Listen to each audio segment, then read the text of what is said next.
நேசம் மனிதவள மேம்பாட்டு மையத்தின் சார்பாக இரண்டாவது முறையாக நான் இதில் கலந்து கொள்கின்றேன். சிகரத்தை எட்டுவது எப்படி? சிகரம் என்பது எங்கோ இருந்து வந்ததல்ல, இந்த உலகத்திற்குள்ளே இருப்பதுதான். ஆனால் அந்த சிகரத்தை எப்படி எட்டி பிடிப்பது? ஆனால் இப்பொழுது சிகரத்தை எல்லாம் தாண்டி பியாண்ட் த ஸ்கை என்று சொல்லுகின்ற அளவிற்கு இப்பொழுது மனிதன் வளர்ந்து கொண்டு இருக்கின்றான். வானமே எல்லை என்று சொன்ன காலம் போய் பியாண்ட் த ஸ்கை என்று சொல்லுகின்ற அளவிற்கு மனிதன் சிந்தனை அங்கே போய்கொண்டிருக்கிறது. ஒரு மனிதன் சிந்தனை எவ்வளவு வலுவானது என்பதை பாரதி சொல்லுவான். வானை எழப்போம், கடல் மீனை எழப்போம், சந்திர மண்டலத்தியல் கண்டு தெளிவோம் என்று பாரதி நம் கண்டுபிடிப்பதற்கு முன்பு அவன் கண்டுபிடித்தான். எனவே இதில் இந்த சிகரத்தை நோக்கி புறப்படுகின்ற எல்லோருக்கும் பொதுவாக 1-2 கருத்துக்களை மட்டும் சொல்லி விடைபெறுகிறேன். ஒரு ஜமீன்தார், அவருக்கென்று ஒரு உதவியாளர் தேவைப்பட்டது. படிக்காத காலத்தில் ஒரு உதவியாளர் வேண்டும் என்று சொல்லி கிராமங்கள் தோறும் சென்று தண்டோராடித்தார்கள். அதில் பல இளைஞர்கள் இங்கே வந்தார்கள். அந்த ஜமீன்தார் ஒரு கேள்வி கேட்டார். ஒரு 10 அடி அகலம் 10 அடி ஆழம் உடைய ஒரு குழியில் நீ விழுந்து விட்டால் எப்படி வெளியே வருவாய்? 10 அடி ஆழம் 10 அடி அகலம் உள்ள குழியிலே நீ விழுந்து விட்டால் எப்படி வெளியே வருவாய் என்று கேட்ட நேரத்திலே வந்திருந்த இளைஞர்களில் பெரும்பாலானோர் சொன்னார்கள், கீழே விழுந்தவுடன் என்னை காப்பாற்றுங்கள் காப்பாற்றுங்கள் என்று அந்த குழிக்குள்ளே இருந்து குரல் கொடுப்பேன். யாராவது வந்து என்னை காப்பாற்றுவார்கள் என்று குழிக்குள் விழுந்து கிடந்தவர்கள் குரல் கொடுப்பேன், விழுந்தால் இப்படி குரல் கொடுப்பேன் என்று சொன்னார்கள். ஆனாலும் அந்த ஜமீன்தாருக்கு அது ஒப்புக்கொள்ளவில்லை. அந்த மனம் மீண்டும் மீண்டும் கேட்ட நேரத்திலே ஒரு இளைஞன் வந்தான். இந்த நிகழ்வு பகலில் நடக்கிறதா இரவில் நடக்கிறதா என்று கேட்டான்.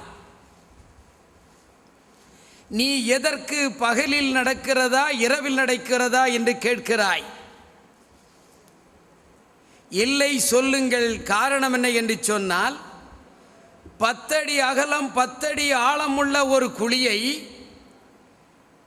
பகலில் நான் விழுவேன் என்று சொன்னால் எனக்கு கண்கள் இரண்டும் தெரியாமல் இருக்க வேண்டும். என் கண்கள் இரண்டும் தெரியாமல் இருந்தால் நான் அந்த குழிக்குள்ளே விழுவேன்.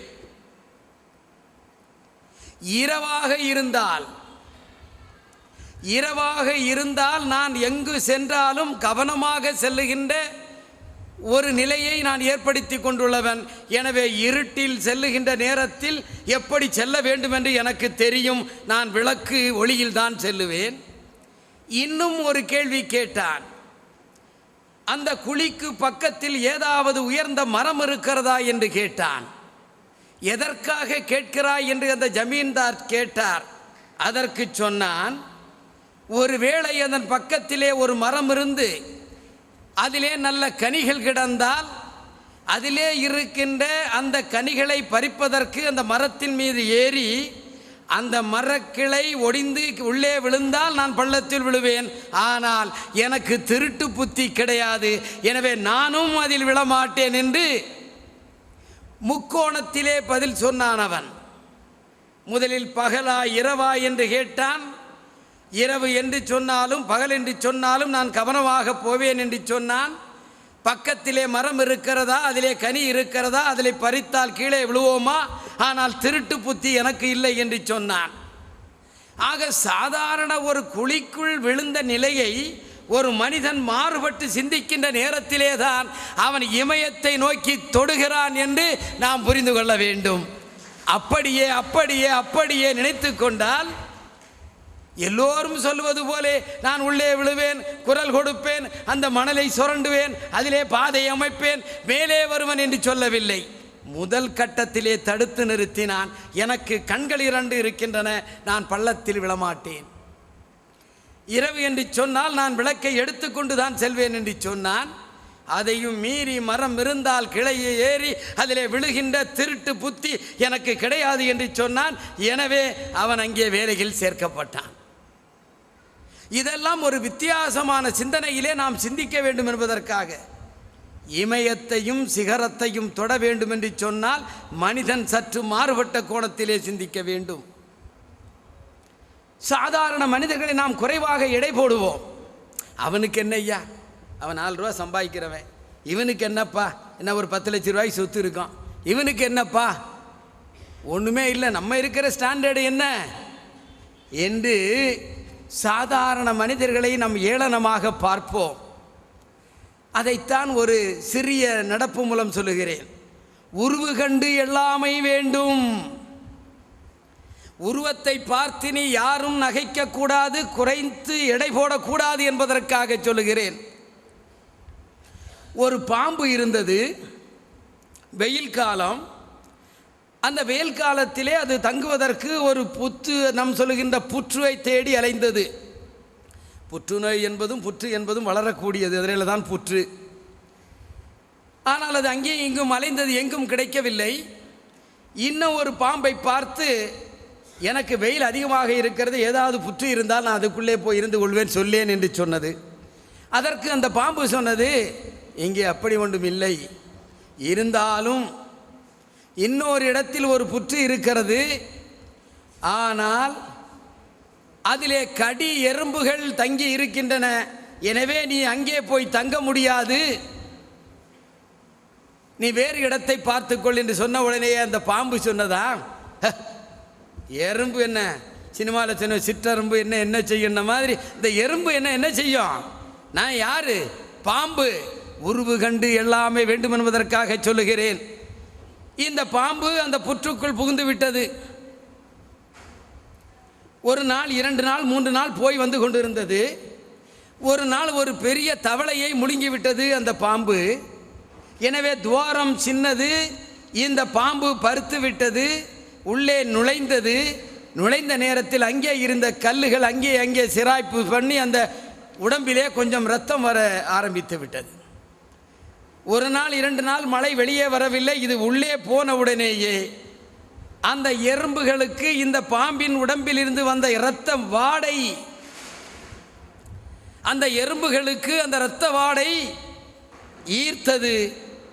அங்கே படையாக அந்த சிற்றெறும்புகள் அங்கே சென்று அந்த பாம்பை முழுவதுமாக தின்று வெறும் எலும்பு கூடுதான் அங்கே கிடந்தது. எனவே தான் உருவு கண்டு எல்லாமை வேண்டும், நிலைமை அறிந்து நாம் செயல்பட வேண்டும், வாழ்க்கையில் எதையும் கவனமாக எடுத்து வைக்க வேண்டும், எவரிடம் எந்த சக்தி இருக்கிறது என்பதை நாம் அறிந்து பார்த்து நடந்தால் சிகரத்தை நோக்கி செல்லலாம். எனவே சிகரம் என்பது மனதிலே வருவது, தைரியம், என்னால் முடியும். வசந்த் டிவிலே காலையில் 7 மணிக்கு வெற்றி படிக்கட்டு நிகழ்ச்சியை நடத்தி கொண்டிருக்கிறேன். இரவில் படுக்கின்ற நேரத்தில் பாண்டி செல்வம் நினைக்க வேண்டும், அடுத்த முறை நான் நிச்சயமாக சட்டமன்ற உறுப்பினராக ஆவேன் என்று சொல்லி 3 தடவை அவர் படுக்கின்ற நேரத்தில் 3 தடவை நான் அடுத்த முறை கண்டிப்பாக சட்டமன்ற உறுப்பினராக ஆவேன், எழுகின்ற நேரத்திலேயும் அதையும் 3 தடவை நான் நிச்சயமாக சட்டமன்ற உறுப்பினராக ஆவேன் என்று சொன்னால், கடவுள் படைத்த கம்ப்யூட்டர் நமது உடம்பு, அந்த கம்ப்யூட்டர் உள்ளே இருந்து உன்னை கொட்டிக்கொண்டே இருக்கும். பாண்டி செல்வம், உனது பாதை எங்கோ இருக்கிறது, உனது இலக்கு சட்டமன்றத்தை நோக்கி இருக்கிறது, அதற்குரிய பயணத்தை நீ தொடங்கி விட்டாயா? சோம்பேறியா இருக்காதே, தூங்காதே தம்பி, தூங்காதே, உன் இலக்கு சட்டமன்றம் என்று அவன் உடம்பு, அங்கே இருக்கின்ற மூளை சிந்தனை பாண்டி செல்வத்தை அங்கே அழைத்து செல்லும். அதுதான் சிகரத்தை நோக்கி செல்வது.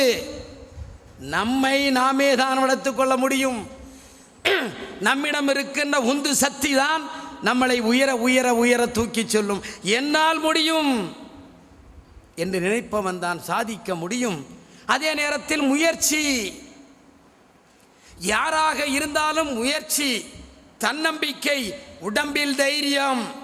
நீங்கள் ஆண்டவனை வழிபடுகின்ற நேரத்தில் ஒன்றை மட்டும் வேண்டிக் கொள்ளுங்கள், கடவுளே எனக்கு தைரியத்தை கொடு, என்னிடம் இருக்கின்ற ஆற்றலை பயன்படுத்துவதற்கு தைரியத்தை கொடு என்று மட்டும் நீங்கள் கேளுங்கள்.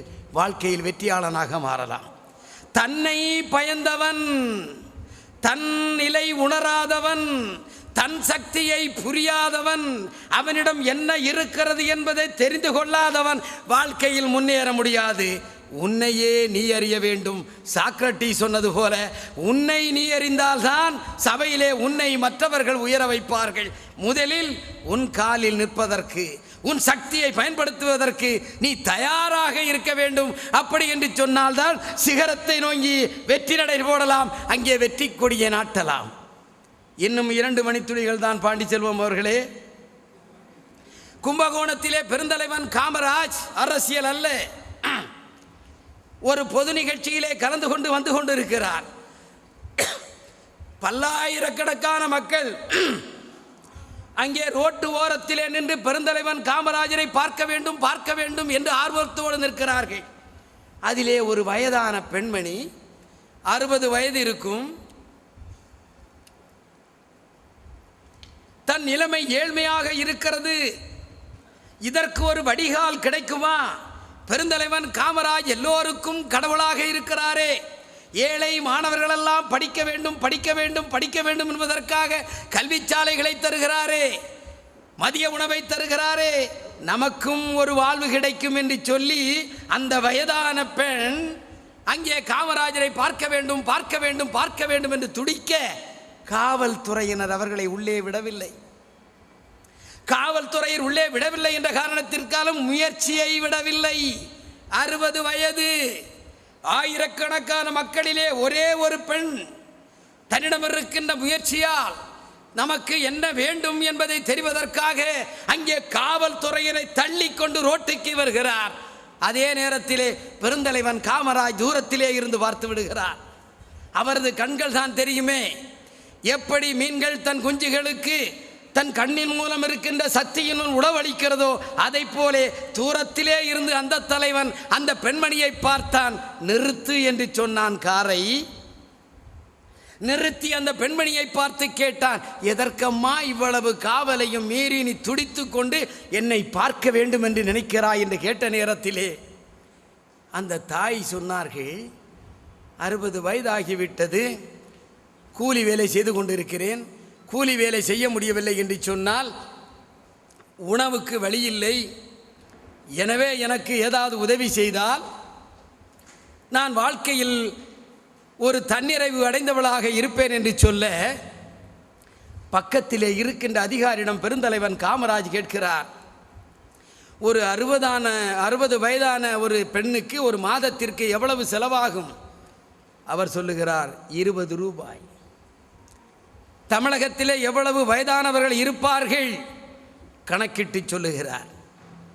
சரி, இந்த தாய் எடுத்த முயற்சியால் முடியாது என்று நினைத்த நேரத்திலே காவல்துறை கட்டுப்பாட்டை மீறி செல்ல முடியாதோ என்று ஏங்கி இருந்தால் 20 ரூபாய் பெருந்தலைவன் காமராஜரால் பென்ஷன் 60 வயது கடந்த அத்தனை பேருக்கும் தமிழகத்திலே கிடைத்திருக்காது. ஒரே ஒரு தாய் கட்டுப்பாட்டை மீறினாள், தன்னிடம் இருக்கின்ற ஆர்வத்தை வெளியே கொண்டு வந்தால் என்னால் முடியும், எனக்குரிய பிரச்சனையை சொல்ல முடியும், சொன்னால் பெருந்தலைவன் காமராஜ் செய்வார் என்று நம்பிக்கையோடு குதித்தால் வெற்றி பெற்றால். இன்று வரை பென்ஷன் வந்தது பெருந்தலைவன் காமராஜ், அந்த பெருந்தலைவனால் அந்த பெண்மணியால் என்று சொல்லி சிகரத்தை நோக்கி நாமெல்லாம் செல்வோம், தமிழகத்தை வளர்ப்போம், இந்தியாவின் புகழை உலகமெல்லாம் பரப்புவோம் என்று சொல்லி இந்த நிகழ்ச்சியை நடத்திய பாசமிகு பாண்டிச்செல்வம் அவர்களுக்கு நன்றி, வணக்கம்.